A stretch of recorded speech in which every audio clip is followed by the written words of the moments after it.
Hello everyone and welcome back to the Great Book of Grudges. My name is Nathan and yesterday we spoke about the Darklands and the fact that it looks pretty empty, so we can expect DLC around there too. Now the thing is, after I published the video, I had a thought. Well, the whole world is actually fairly congested. Now don't take that word the wrong way because it's not a bad thing, it's actually wonderful. If we look at the world map right now, or well, as close to the world as we currently have, everything is looking great. You know, there's so many different lords to play with and just so many different races and factions. We have a new one coming on the 13th of April. You guys will start seeing campaign stuff for that very soon. But I'm starting to think about the future. What happens afterwards? We're likely to get a bunch of different characters being introduced in the form of lord packs, as that makes sense straight after the race pack. And we don't know when another race pack, if another race pack, better yet said, is ever going to get implemented for Total War Warhammer. But if we look at the world map, again, it is feeling kind of congested in certain areas, and there's not many places where you can have unique starts for certain races. This is mostly to focus around, say, for example, High Elves. We already have one in the Badlands, we have one in the Darklands, we have one in the Dark Elf territories, and we have two in the normal High Elf territories. This is Orth 1, of course. Or say, for example, a Sineshi faction. We have one in Norska, one in the Northern Chaos Wasteland, one in Orth 1, but we're expecting more lords for them in the future. There have, of course, been a few rumors that High Elf DLC is on the way, considering that a High Elf versus Sinesh DLC is very much expected, as, well, you know, it's a very important matchup. It's also something that would introduce, say, for example, T'Challa, the Denied, who is a former High Elf, and obviously Sea Lord Aisling, a character that many people do want, and has, interestingly enough, been getting some new lore through the form of Warhammer Fantasy Roleplay, and a bit of an updated look too. But I don't want to spend my time speculating here, it's more of the case of, where are they going to fit characters like that? There's already a lot of areas which are pretty full, and, you know, there are two areas which are just not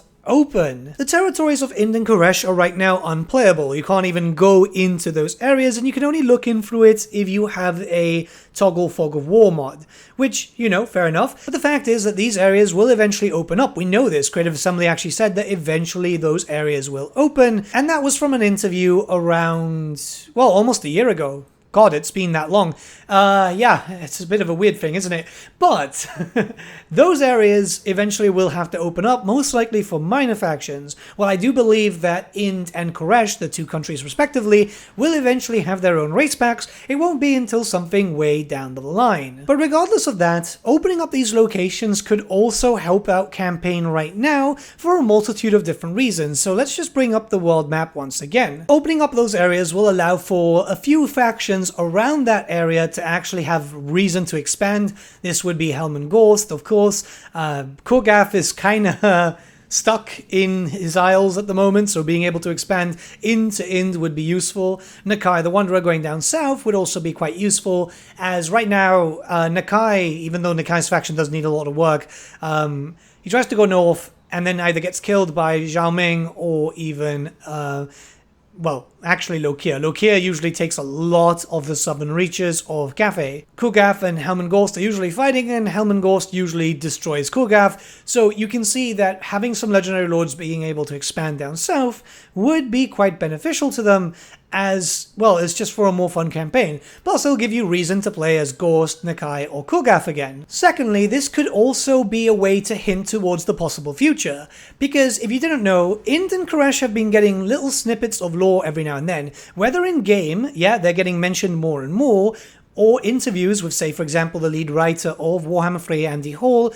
but also you get a few other bits from, say, Warhammer Fantasy Roleplay, which every now and then has been doing little hints. The Dreadmore being associated with Khuresh and a new form of magic around that area, being this new blood magic type of thing. There's also the case of you know, mentions of Indic dhows, which is a type of boats from actual real-world India. It's little context like that which makes people quite hyped up. And we also know that Games Workshop is making a new world map for Warhammer the Old World, which will likely also have city names and so on, as we've seen so far. So it would be great if we finally started getting some location names for Ind and Khuresh. And for those that say that maybe Creative Assembly don't have plans whatsoever, put it this way, this is a good way to gauge interest. It's also something that would be used by both Games Workshop and Creative Assembly to see, oh yeah, the fans went wild for the names, they'd probably like some miniatures, they'd probably like a DLC.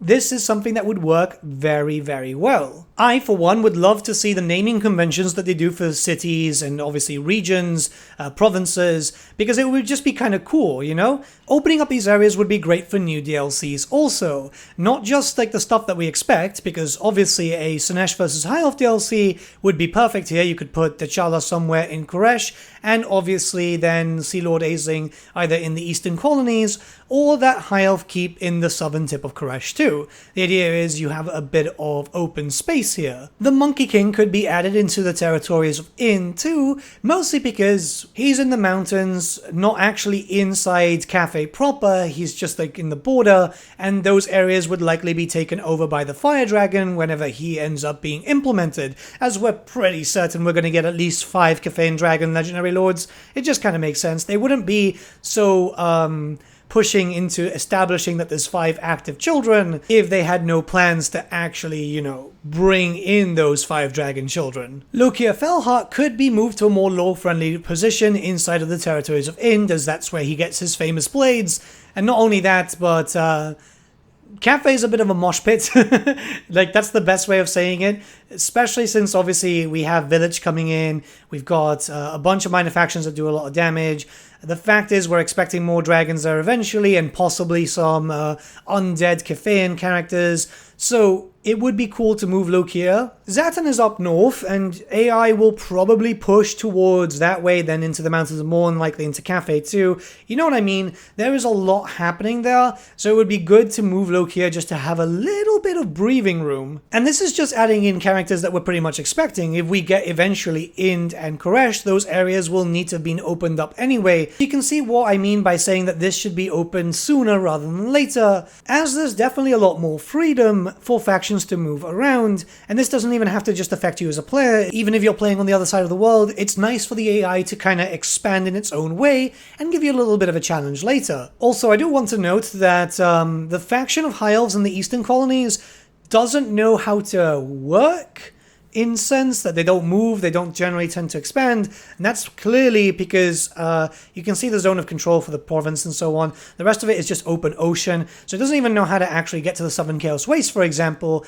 Ind being open, as you can see, it is kind of linked up for the provinces and so on, so they would be able to be a bit more active, and those areas might actually do something. Hopefully this video has made some sense, because I see it as this could really help.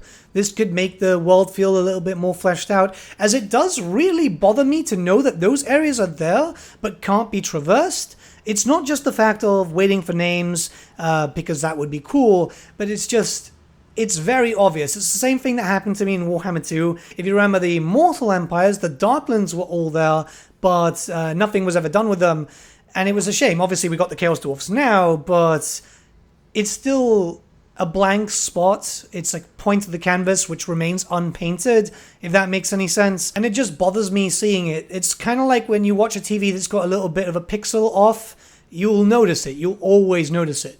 But yeah, let me know what you guys think about this in the comments below. Do you think that these areas should be opened up for minor factions sooner rather than later, or do you think we should just wait until the eventual DLCs for Ind and Khuresh?